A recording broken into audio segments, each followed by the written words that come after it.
Hello, আসসালামু আলাইকুম।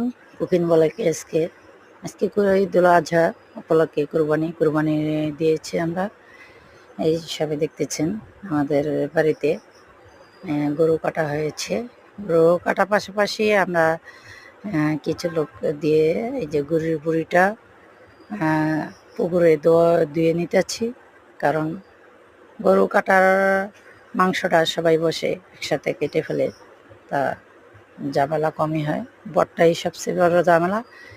বটটার জন্য আপনারা খুব সহজে মনে করেন পুকুর থাকলে পুকুরের ভিতরে রেখে দেওয়া হয়ে যায়। আজকে কুরবানিটা দিলাম। আকাশটা খুবই সুন্দর গেল, একটু গরম হলো, আল্লাহ রহমতে সব দিকেই ভালো গেছে। আল্লাহ যেন আমাদের কুরবানিটা কবুল করে।